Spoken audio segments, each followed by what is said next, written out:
Hi everyone.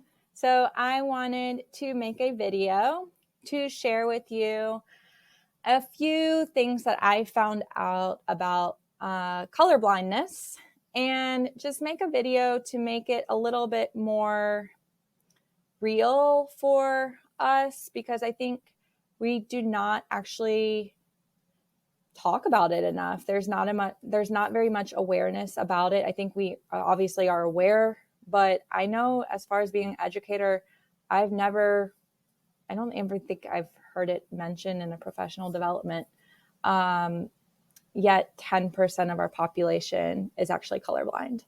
So I wanted to share a few tips. I did a little bit of research just to kind of get a better idea of what it's like because I'm not colorblind, so I don't really know what it's like and what the struggles are, what the colors look like. I'm still not an expert on it, but I did get a few tips and I wanted to share those with you.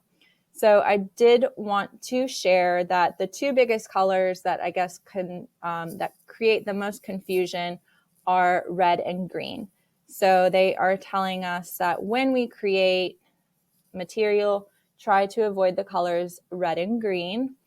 And I wanted to show you this wonderful resource that I found, which is Colors. So, or Coolers, I don't know. Coolers, not colors. Coolers is OO, so ooh. Can you tell I'm an elementary school teacher? So Coolers, and this is a really, really cool website. So if you click on Explore, we're going to pick a color, and how we're going to do that is we are going to go to Open Palette. And then from Open Palette, I'm just going to click on a color, and I'm going to say Open in the Color Picker. And then once I have it in the color picker, you can see this is actually the little hashtag number, and that's going to be important because we're going to need that later. So this is where you're going to go. You're going to go all the way to the bottom. And you have color harmonies, and then this is the cool part. So this is Blindness Simulator, and it will actually show you what the colors look like for someone who's colorblind.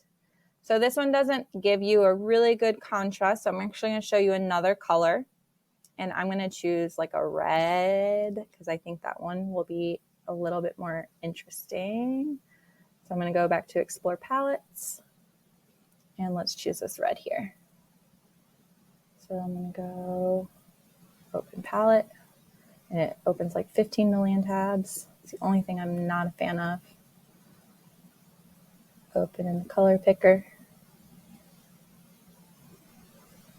And then here's my red, and I'm going to go all the way down again. So scroll all the way down, all the way down, all the way down, and voila. So Blindness Simulator, and look how different that is.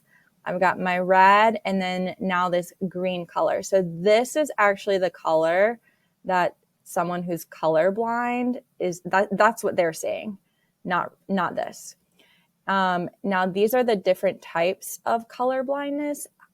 I don't know how to pronounce them. I'm not going to try because I'm going to butcher it. It's not my expertise, but as you can see, it's very different from what the actual color is.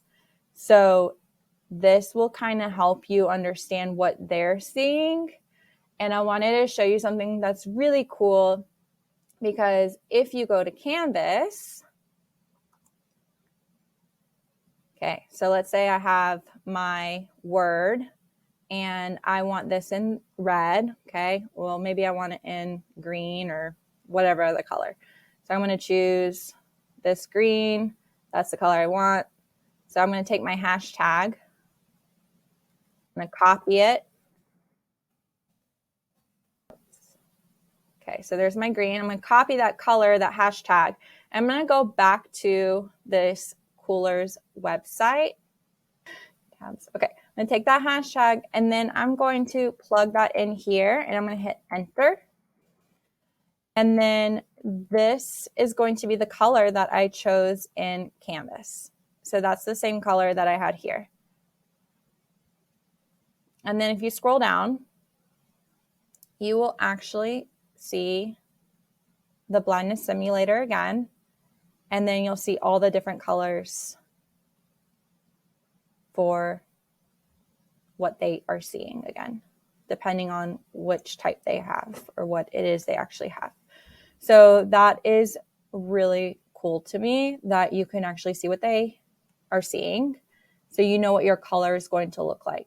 So how can we help people who are colorblind with online learning? Because if they are trying to read charts or are trying to interpret like data, then that's probably going to be kind of challenging for them if colors look the same, right? I mean, logically, that makes total sense. So here are some ways that you can help. So the first one would be, when you're selecting your colors, choose wisely. So check your colors in this website and just make sure that they are colors that your students are going to be able to tell the difference from. Like, make sure you're not choosing similar colors if you're having to have them do something with that image. And then another thing you can do is go to Google Slides. So for example, let's go do a pie chart. Okay, so let's say I want to make this pie chart and use this in Canvas or on an assignment in my classroom, and I want my students to use some data from this chart. So a couple things that we can do with this. So in order to open this to edit, you're going to go to that little chain, right? And then you do open source. So this page will come up next. And you are going to want to go to the pie chart because this is what you want to edit. I mean, we can edit that too, but I don't really care about this right now. I care more about showing you the colors and stuff. So I want to edit specifically the pie chart. So I'm going to go click on pie chart. And I am going to click on border color. So right now there's no border. And I want to click on white. So now I have created a division in between those colors, which is going to help someone who is colorblind because now they can see where those colors stop and where that section stops for the next section. So it creates that divide so that it's going to help them be able to analyze that chart better. Another thing we can do is add labels. So slice label, you can either do a percentage or title, label, whatever it is, value, percent. You can choose on that one. I'm just showing you this is going to help because now you're also showing a category and you are going to help them by, again, creating that divide and showing them individual sections. So like, you're showing where that color is going to start and stop. So those are some other examples. A few other ways you could play with supporting with colors is like through contrast. High contrast would help. But yeah, those are some things that you could do. I'm actually really interested in this, so I wanted to keep looking and finding some more information. So I will definitely keep you guys posted. If I find out some more strategies, I will make a part 2 of this. But I just found this to be really, really interesting and super informative. So I wanted to share. So hope this helps and have an awesome day. Bye.